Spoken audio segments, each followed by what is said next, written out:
உபாகமம் அதிகாரம் 14. நீங்கள் உங்கள் தேவனாகிய கர்த்தரின் பிள்ளைகள். செத்தவனுக்காக கீறிக் கொள்ளாமலும் உங்கள் கண்களுக்கு இடையிலே சவரம் பண்ணாமலும் இருப்பீர்களாக.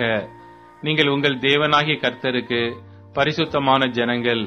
பூமியின் மீதெங்கும் உள்ள எல்லா ஜனங்களிலும் உங்களையே கர்த்தர் தமக்கு சொந்த ஜனங்களாயிருக்க தெரிந்து கொண்டார். அருவருப்பானதொன்றையும் புசிக்க வேண்டாம். நீங்கள் புசிக்கத்தகு மிருகங்கள் ஆவன: மாடும் செம்மறியாடும் வெள்ளாடும், மானும் வெளிமானும் கலைமானும் வரையாடும் புள்ளிமானும் சருகு மானும் புல்வாயுமே. மிருகங்களில் விரி குளம்புள்ளதாயிருந்து குளம்புகள் இரண்டாக பிரிந்திருக்கிறதும் அசை போடுகிறதுமான சகல மிருகங்களையும் நீங்கள் புசிக்கலாம். அசை போடுகிறவைகளிலும் விரி குளம்புள்ளவைகளிலும் நீங்கள் புசிக்க தகாதவைகள் எவை என்றால் ஒட்டகமும் முசலும் குழி முசலுமே. அவைகள் அசை போட்டும் அவைகளுக்கு விரி குளம்பில்லை. அவைகள் உங்களுக்கு அசுத்தமாயிருப்பதாக. பன்றியும் புசிக்க தகாது. அது விரி குளம்புள்ளதாயிருந்தும் அசை போடாதிருக்கும். அது உங்களுக்கு அசுத்தமாயிருப்பதாக. இவைகளின் மாம்சத்தை புசியாமலும் இவைகளின் உடலை தொடாமலும் இருப்பீர்களாக.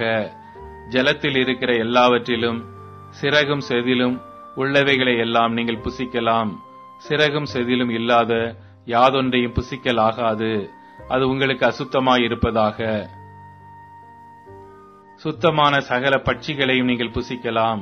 நீங்கள் புசிக்க தகாதவைகள் எவை என்றால் கழுகும் கருடனும் கடலூராஞ்சியும் பைரியும் வல்லூரும் சகலவித பருந்தும் சகலவித காகங்களும் தீக்குருவியும் கூகையும் செம்புகமும் சகலவிதமான டேகையும் ஆந்தையும் கோட்டானும் நாரையும் கூளக்கடாவும் குருகும் நீர்க்காகமும் கொக்கும் சகலவித ராஜாளியும் புழுக்கொத்தியும் வவ்வாலுமே.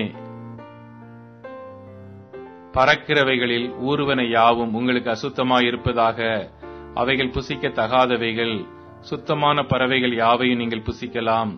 தானாய் இறந்து போனதொன்றையும் புசிக்க வேண்டாம். உங்கள் வாசல்களில் இருக்கிற பரதேசிக்கு அதை புசிக்க கொடுக்கலாம், அல்லது அந்நியனுக்கு அதை விற்று போடலாம்.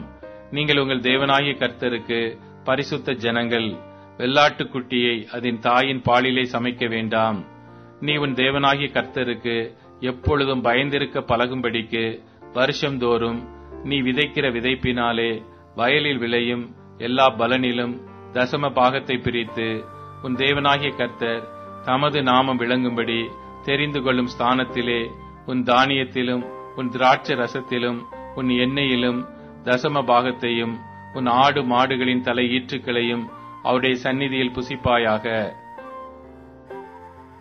உன் தேவனாகிய கர்த்தர் உன்னை ஆசீர்வதிக்கும் காலத்தில் உன் தேவனாகிய கர்த்தர் தமது நாமம் விளங்கும்படி தெரிந்து கொண்ட ஸ்தானம் உனக்கு வெகு தூரமாயிருக்கிறதினால் வழி பிரயாணத்தின் வெகு தொலையின் நிமித்தம் நீ அதை கொண்டு போக கூடாதிருக்குமானால் அதை பணமாக்கி பண முடிப்பை உன் கையிலே பிடித்துக் கொண்டு உன் தேவனாகிய கர்த்தர் தெரிந்து கொண்ட ஸ்தலத்திற்கு போய் அங்கே உன் இஷ்டப்படி ஆடு மாடு திராட்சை ரசம் மதுபானம் முதலான சகலத்தையும் பணம் கொடுத்து வாங்கி உன் தேவனாகிய கர்த்தருடைய சந்நிதியில் நீயும் உன் குடும்பத்தாரும் உன் வாசல்களில் இருக்கிற லேவியனும் புசித்து சந்தோஷப்படுவீர்களாக.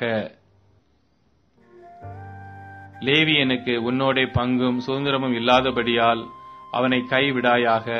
3ஆம் வருஷத்தின் முடிவிலே அவ்வருஷத்தில் உனக்கு வந்த பலன் எல்லாவற்றிலும் தசம பாகத்தை பிரித்து உன் வாசல்களில் வைக்க கடவாய்.